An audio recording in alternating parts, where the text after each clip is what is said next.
할렐루야, 조나스입니다. 오늘도 말씀을 하러 시작합니다.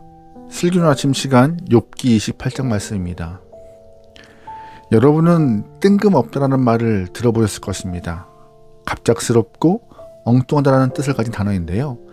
욥기 28장의 내용이 뜬금없는 것 같습니다. 왜냐하면 갑자기 지혜를 높이 찬양하고 채광 작업을 통하여서 광물에 대한 여러 정보가 갑자기 나오기 때문이죠. 욥은 친구들과의 3라운드에 걸친 논쟁이 다람쥐 쳇바퀴 돌듯 뭔가 획기적인 돌파구를 찾지 못했습니다. 욥이 왜 부당한 고난을 당하는지 친구들도 설명하지 못하였고 하나님도 침묵하셨고 욥 자신도 갈수록 의문만 더 쌓여갔고 답답해져 갔습니다. 이렇게 논쟁이 막다른 지점으로 이르렀을 때에 욥이 지혜에 대해서 말하고 있는 것이에요. 욥이 보기에 그 치열한 논쟁의 한계가 바로 지혜 없기 때문에 발생했던 이유라고 생각했던 것입니다. 그래서 욥은 자신을 위로하러 온 친구들에 대해서 일말의 기대를 완전히 포기하고 보다 근본적인 질문, 즉 살고 죽는 문제에 대해서 입장을 밝히기 시작한 것이죠.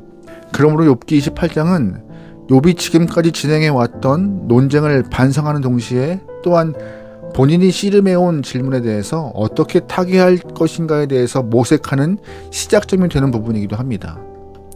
1절부터 11절 말씀입니다.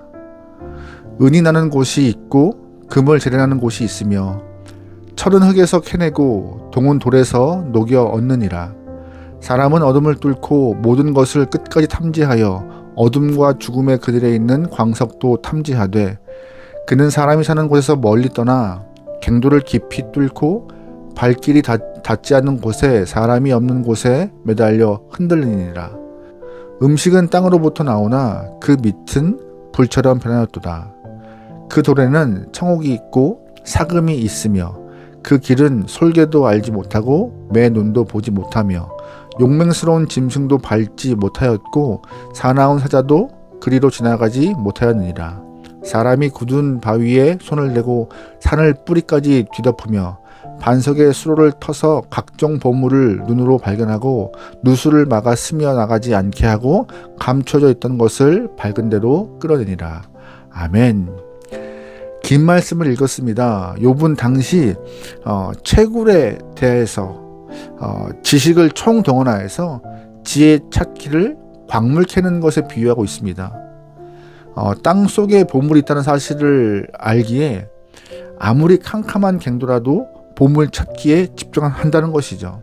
심지어 그 속에 용암이 있더라도 위험을 무릅쓰고 기어이 들어가서 각종 보물을 찾아온다는 것입니다.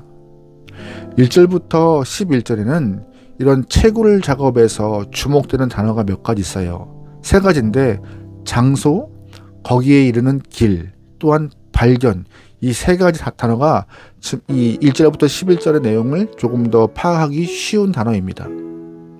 8절 말씀 보면은요, 보물이 있는 장소는 사람이 사는 곳에서부터 멀리 떨어진 사람의 발이 닿지 않는 곳이라고 말씀하고 있어요. 또한 7절에서 8절 말씀은 보물에 이르는 길은 솔개나 사자와 같이 야생 짐승들도 알지 못하는 감추어진 길이라고 말하고 있습니다.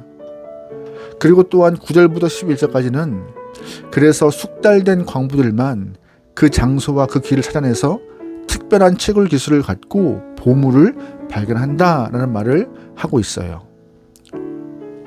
욥은 광부와 광산과 채굴 기술을 통해 힘들게 광물 찾기의 과정을 설명하는데요. 이렇게 긴 말씀을 통하여서 이 채굴 작업의 과정을 이야기하는 이유가 무엇일까요? 간단해요. 지혜가 광물 찾듯이 쉽게 찾을 수 있는 것이 아니라는 것을 강조하고 싶은 거예요. 지혜 얻는 것이 쉽지 않더라고요. 12절 말씀이에요. 그러나 지혜는 어디서 얻으며 명철이 있는 곳은 어디인고 그 길을 사람이 알지 못하나니 사람 사는 땅에서는 찾을 수 없구나. 깊은 물이 이르기를 내 속에 있지 아니하다 하며 바다가 이르기를 나와 함께 있지 아니하다 하느니라. 아멘. 보물은 광물 있는 장소와 그곳에 이르는 길 또한 그런 채광 기술을 통하여서 발견 가능합니다. 하지만 지혜는 지혜가 있는 장소도 모르고 지혜에 이르는 길도 알 수 없고 도저히 발견될 수 없는 그런 깊은 곳에 감춰져 있다라고 욥은 말하고 있어요. 그래서 욥은 지혜가 사람의 노력이나 기술로 발견되는 것이 아니라고 주장하면서 그 지혜는 어떠한 값을 치르고도 살 수 없을 만큼 귀한 것이라고 거듭 강조하고 있습니다. 그렇다면 그 귀한 지혜가 인간에 의해서 발견될 수도 없고 그 가치도 인간이 계산할 수 없다면 그 지혜를 도대체 어디서 얻을 수 있을까요?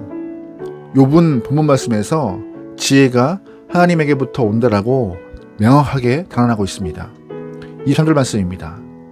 하나님이 그 길을 아시며 있는 곳을 아시나니 이는 그가 땅끝까지 감찰하시며 온 천하를 살피시며 아멘.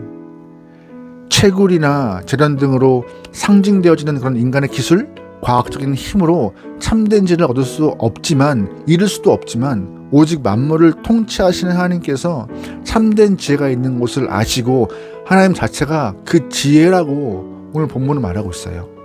욥은 분명히 지혜가 하나님으로부터 온다고 말했습니다. 그러면 어떻게 그 지혜가 하나님으로부터 온다는 것을 알 수 있을까요? 욥은 하나님의 창조 능력을 통하여서 지혜가 하나님으로부터 출발했음을 말하고 있습니다. 25절 말씀이에요. 바람의 무게를 정하시며 물의 분량을 정하시며 비 내리는 법칙을 정하시고 비구름의 길과 우레의 법칙을 만드셨습니다. 그때 그가 보시고 선포하며 굳게 세우시며 탐구하셨고 아멘. 욥은 말씀에서 지혜가 사람에게서 오는 것이 아니라 하나님으로부터 오는 그런 신비함을 말하기 위하여서 하나님의 창조 능력을 네 가지 언급합니다. 비의 강약을 달아보시고 물의 분량을 달아보시고 비 내리는 규칙을 세우시고 천둥 번개가 치는 방법을 다 정하신 그때, 즉 하나님께서 우주 만물을 창조하셨을 그때 지혜도 함께 내셨다라고 욥은 말하는 것이죠. 비의 양도, 물의 양도, 비 내리는 법칙도, 천둥 번개 치는 방법도 정하신 하나님께서 인간에게 주시는 그 지혜 또한 만들어내지 못할 소냐라고 말하는 것이 욥의 마음인 것입니다. 욥의 말처럼 참된 지혜가 하나님부터 온다면은요, 지혜는 채굴 기술이나 장사와 같이 인위적 방법으로 얻을 수 있는 것은 아닙니다. 관념이나 이론적으로도 얻을 수 있는 것이 아니에요. 오직 하나님의 그런 구체적 창조 행위를 통하여서 얻어지는 선물일 뿐인데요. 그러기에 오늘 본문 말씀에서는요, 결론적으로 하나님이 사람에게 이렇게 말씀하심을 볼 수 있습니다. 28절 말씀이에요. 또 사람에게 말씀하셨도다. 보라, 주를 경외함이 지혜요 악을 떠남이 명철이니라. 아멘. 인간이 노력한다고 해서 그 지혜 자체에 접근할 수 있는 것이 아니에요. 가장 근사치에 갈 수 있는 것은 뭐예요? 바로 하나님을 경외하는 것. 그래야 하나님이 보이신 선물 허락하신 지혜에 가까이 갈 수 있고, 또한 악을 멀리 할 때 지혜로운 하나님의 마음을 알 수 있다라고 욥은 우리에게 하나님의 언급을 통하여서 알려주고 있는 것입니다. 다시 말해서 하나님과 인간 사이에 있는 그런 수직적 차원, 또한 이웃 사이에 있는 그런 수평적 차원을 함께 잘 어우러낼 때 하나님이 허락하신 지혜를 얻을 수 있다라고 욥은 힌트를 주고 있는 것이죠. 욥은 전통적인 신학이나 이데올로기에 같이 그 뿌리 박혀 있는 인간의 지혜 말하는 것이 아니에요. 앞에서 계속 언급했던 것, 친구들과 나누었던 대화, 인과응보론에 대해서 그런 세상의 지혜와 자신의 지혜와는 차별하고 있는 것이에요. 아무리 친구들과의 지혜, 자신의 지혜가 이렇게 막 붙어서 3라운드에 걸친 대화의 혈전을 벌이고 있지만, 그것과는 달리 하나님부터 오는 지혜를 얻어야지만이 삶에 숨 쉴 수 있는 힘을 얻고, 또한 나갈 방향과 하나님의 마음을 알 수 있는 길이 열림을, 그래서 더욱더 하나님께 가까이 가야 함을 욥은 말하고 있는 것입니다. 아무리 인간끼리 알고 있는 것들을 말하고 대화한다고 해서 답을 얻을 수 있는 것이 아니라고 욥은 알게 된 거예요. 답은 어디에 있다? 하나님께 있다. 아무리 우리끼리 아는 것들을 끄집어내봤자 도토리 키재기일 뿐이다라고 욥은 말하는 것입니다. 지혜는 소프트웨어이고 인간은 하드웨어라는 말이 있습니다. 지혜가 우리 안에 있을 동안에는 우리가 지혜로울 수 있으나 만약 지혜가 우리를 떠난다면요, 어리석은 삶을 살 수 있다는 것입니다. 우리가 지혜를 소유할 수 있으나 영원히 가질 수 없다는 것이에요.